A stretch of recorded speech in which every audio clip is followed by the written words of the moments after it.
Hello children, welcome back to the lesson Biomolecules. We were dealing with enzymes. Let us move on and see how does an enzyme function. എന്നുവെച്ചാൽ എങ്ങനെയാണ് ഒരു എൻസൈമിൻ്റെ action നടക്കുന്നത്, what exactly its function in any chemical reaction that happens inside the body. Okay, so what happens is S here symbolizes substrate. Now what is a substrate? Substrate is any chemical compound which is to be converted into a product.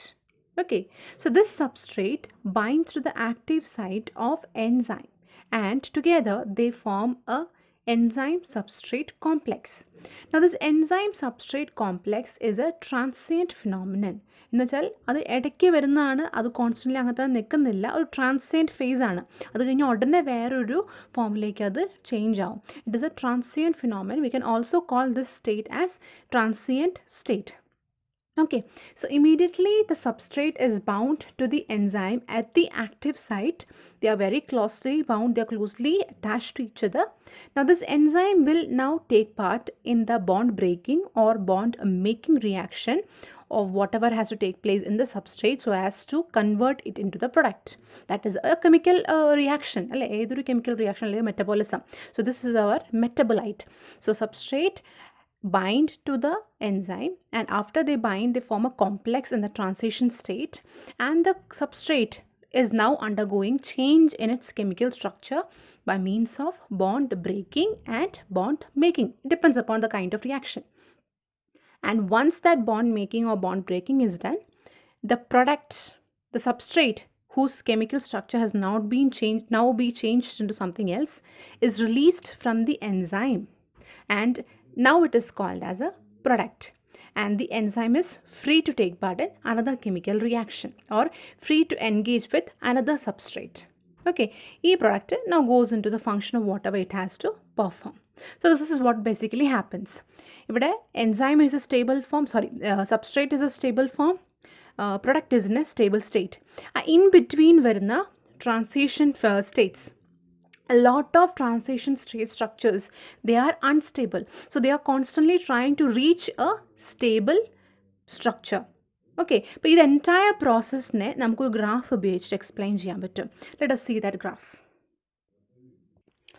Let's take the example of this graph wherein the x-axis represents the potential energy or energy that is required in the chemical reaction to proceed, and y-axis represents the progress of reaction, that is how far the reaction has proceeded, and at each stage what is the amount of energy required is what is represented by the y-axis. Okay, so if you see here, we have the substrate at a particular energy. As the reaction proceeds and finally as the product is formed, another energy state is reached. Now if you observe here, there are two things that you see. One is that the substrate and product are at two different energy levels. Here in this particular graph, the substrate is at a higher energy level when compared to the product. So this shows that it is an exothermic reaction. What is exothermic reaction? A reaction which as it proceeds releases energy because of bond breakage. Okay, so a reaction whereas the substrate is in a higher energy level than the product is an exothermic reaction. Now suppose imagine the product is at a higher energy state than when compared to the substrate, then that becomes an endothermic reaction. What is the endothermic reaction? Endothermic reaction is one reaction wherein energy has to be provided from external for the reaction to proceed. Alright, that is one point over here. But apart from that, there is another point also. So even though they are exothermic or they are endothermic, there is a particular very high energy state which they have to pass for the completion of the reaction. എന്താണ് exothermic ആണെങ്കിലും endothermic ആണെങ്കിലും എന്താണെങ്കിലും both the kind of reaction have to pass through a particular energy state. They have to pass a particular very high energy state for the completion of the reaction. This high energy state is called as transition state. What is it? It is called as transition state. Alright, our transition state, which is of very high energy, has to be passed by the substrate for reaching the completion, that is the product.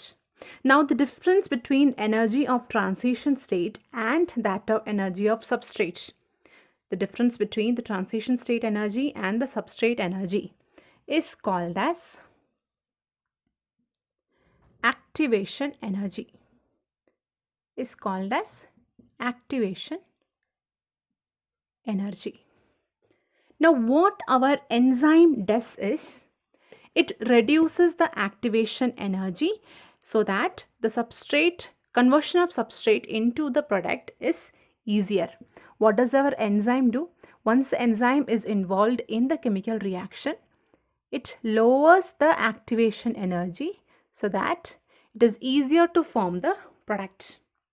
ആ ഒരു particular റിയാക്ഷനിൽ അത്ര energy ഇല്ലെങ്കിൽ കുറവ് energy ഉപയോഗിച്ചിട്ട് ഫാസ്റ്റായിട്ട് product form ചെയ്യാനായിട്ടാണ് നമ്മുടെ enzyme help ചെയ്യുന്നത്. So if you can see, this is the activation energy in the absence of enzyme and this is the activation energy in presence of enzyme. Alright, now this graph is very important. Whenever you're trying to explain the functioning of an enzyme, you have to make use of this graph. This graph is a representation of stability of different metabolites involved in any chemical reaction.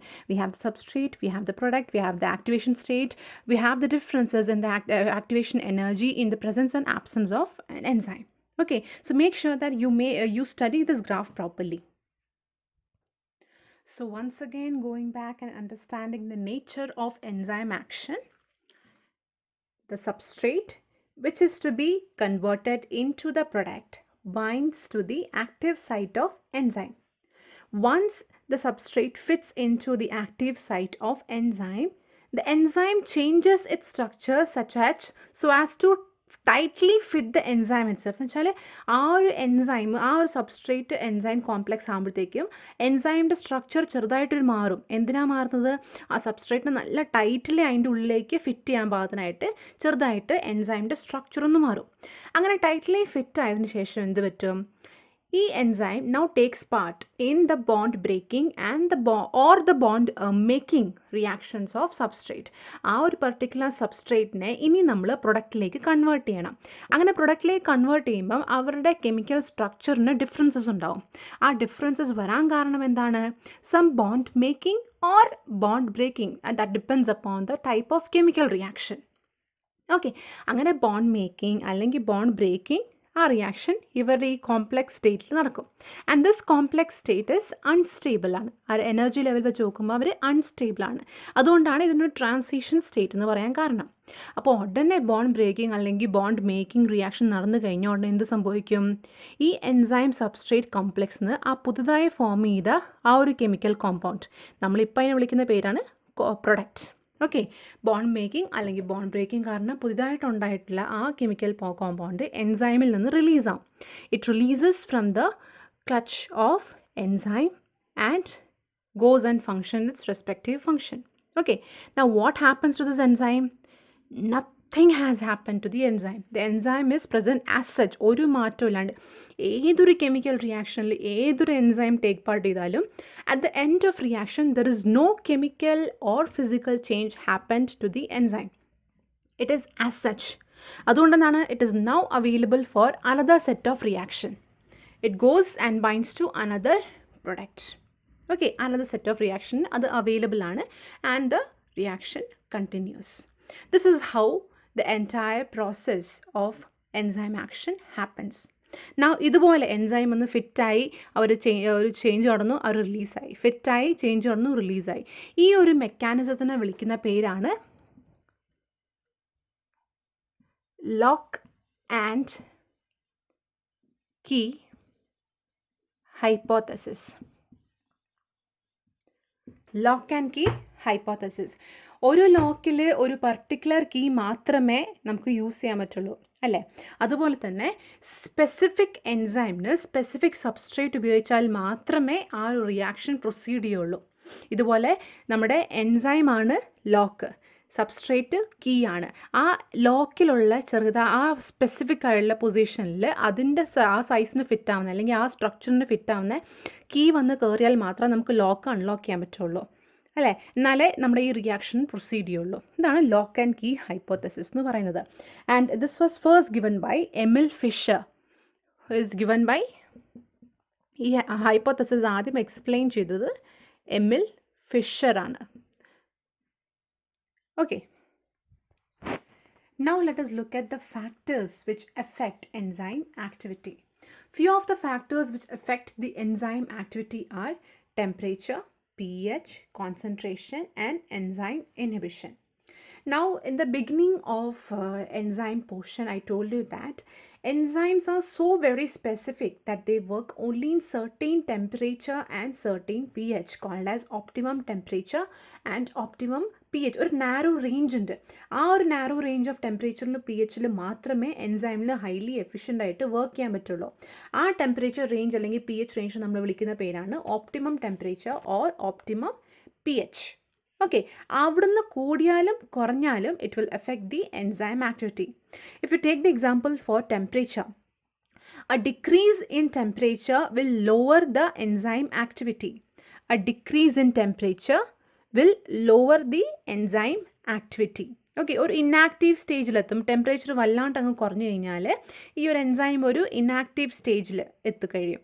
ഒരു ട്രാൻസിയൻ stage, അവിടെ നിന്ന് ഒന്നും സംഭവിക്കുന്നില്ല, ഒരു ആക്ടിവിറ്റിയും സംഭവിക്കുന്നില്ല, ഒരു sleeping സ്റ്റേജിലാണ് അവർ. Whereas if the temperature is increased, the increase in temperature can cause the denaturing of enzyme. എന്തുകൊണ്ടാണ് denaturing സംഭവിക്കുന്നത്? Because enzymes are made up of proteins. Enzymes are made up of proteins. അങ്ങനെ temperature വല്ലാണ്ട് അങ്ങ് increase ചെയ്യുമ്പോഴത്തേക്കും there is denaturing of enzymes and the enzymes are destroyed. Whereas in case of lowering of temperature, even though the enzyme is not destroyed, their activity is shut off for some time. And when the temperature is resumed to the optimum temperature, they will resume their activity. That is not possible in case of increasing in temperature. വല്ലാണ്ട് അങ്ങ് temperature increase ചെയ്യേണ്ട പിന്നെ കുറച്ച് കഴിഞ്ഞാൽ enzyme ഡീനേച്ചറായി കഴിഞ്ഞാണ്. Same applies for pH also. Change in the pH, increasing or lowering of the pH will affect the enzyme structure. Especially, it may cause denaturing of the enzyme. Now, concentration. To understand the effect of concentration on the enzyme activity, please look at the graph given in page number 157, figure 9.7. You can see here that when the concentration of the substrate is increased, for some time there is increase in the velocity of enzyme reaction. Okay, for some time, for some concentration there is increase. പക്ഷെ ഒരു threshold എത്തിക്കഴിയുമ്പോഴത്തേക്കും അതിനുശേഷം യാതൊരു ചേഞ്ചും ഇല്ല. It is constant. There is no change in the enzyme activity even if the concentration of the substrate is increased. All right.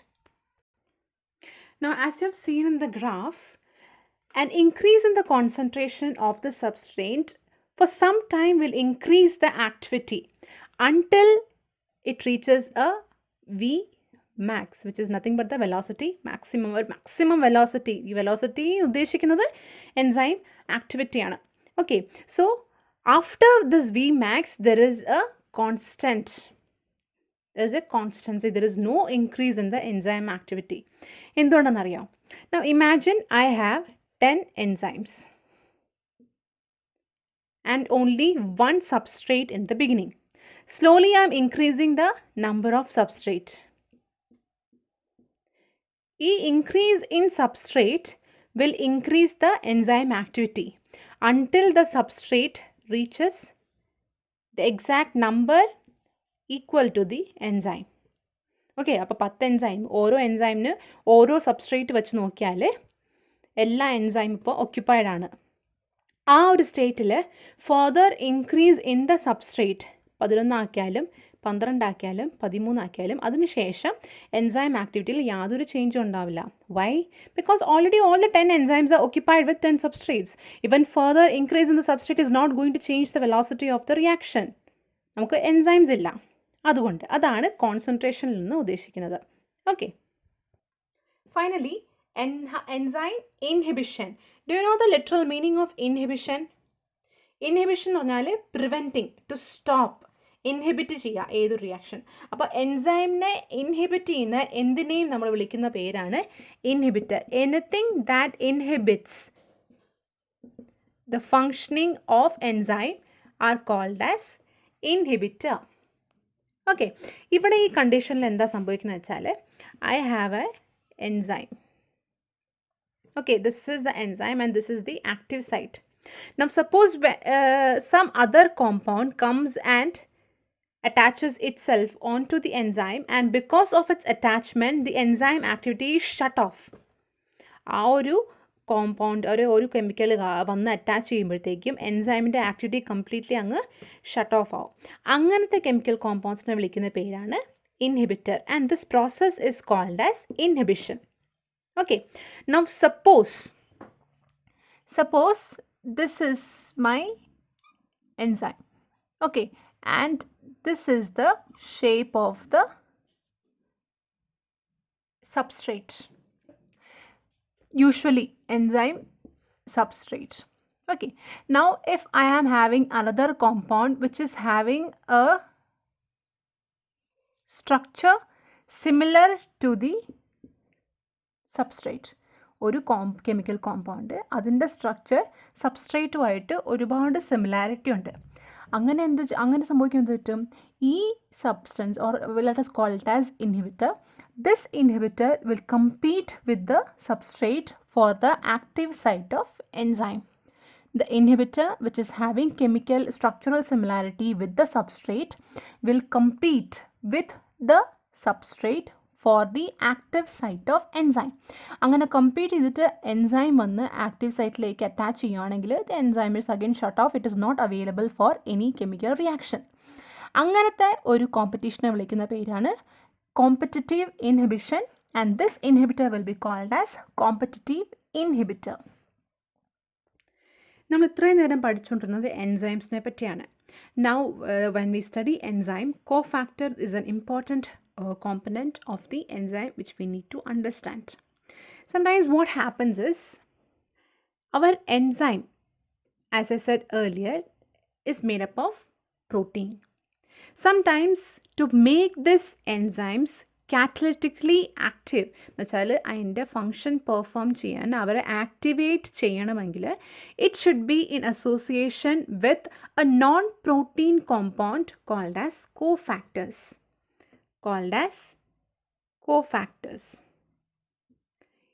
Only when the cofactor attaches itself to the enzyme will the enzyme become enzymatically active or catalytically active. Okay, ഇപ്പോൾ ചില സമയത്ത് ചില എൻസൈമിന് അവരുടെ കൂടെ ഒരു non protein compound വന്ന് bound ചെയ്താൽ മാത്രമേ അവർക്ക് ആക്റ്റീവായിട്ട് ഒരു സ്വന്തം തന്നെ ആക്ടിവേറ്റ് ചെയ്തിട്ട് ഏതൊരു കെമിക്കൽ റിയാക്ഷനിലും ടേക്ക് പാർട്ട് ചെയ്യാൻ പറ്റുള്ളൂ. Such non-protein compounds are called as cofactors. What does it mean by non-protein? Non-protein എന്ന് പറയുമ്പോൾ ഞാൻ ഉദ്ദേശിക്കുന്നത് പ്രോട്ടീൻ അല്ലാതെ ബാക്കിയെല്ലാം. It can be anything except for proteins. Alright, അതിനെ വിളിക്കുന്ന പേരാണ് cofactors. Now once this complex is formed of enzyme and the cofactors, the part of this complex which is made up of protein is called as apoenzyme. Okay, protein portion of the enzyme is called as apoenzyme.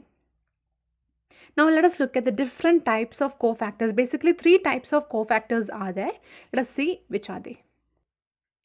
These are the 3 cofactors. It can be either a prosthetic group, it can be a coenzyme, or it can be a metal ion. Now prosthetic groups, they are organic compounds. Okay, protein alla, they are organic compounds. Now prosthetic group is different from both the other groups in that they are very tightly bound to the enzyme. Always eppozhum enzyme ആയിട്ട് bound ആയിരിക്കും. Okay, and they take part in different chemical reactions along with the enzyme. Whereas when it comes to coenzyme forms a transient complex with the enzyme. Transient എന്ന് പറഞ്ഞാൽ എന്താ, കുറച്ച് നേരത്തേക്ക് ഉണ്ടാവും പിന്നെ അത് വിട്ടു പോകും. അതാണ് coenzyme transient എന്ന് പറയുന്നത്. Unlike prosthetic group which is constantly and tightly bound to the enzyme, coenzyme is a transient, coenzyme is usually transiently bound to the enzyme. And coenzyme, ഒരേ coenzyme different enzymes-ൻ്റെ cofactor ആയിട്ട് act ചെയ്യും. And last one is metal ions. Metal ions എന്ന് പറയുമ്പോൾ നമ്മുടെ magnesium, calcium, zinc, അങ്ങനെ different types of metals when combines with the enzyme to help the enzyme become enzymatically active, then we call it as metal ions. Okay, so these are the three different types of coenzyme. Now one must think that cofactor is not important, but evidences are there that when the cofactors are removed from the enzyme loses its activity. The enzyme loses its activity. This shows that cofactors are very important for the catalytic nature of enzymes, or for the enzyme to normally function or do their job. All right, this is about cofactors. So the entire chapter has been finished, and everything in this chapter is very important. I hope you read the chapter and also your notebook. Thank you.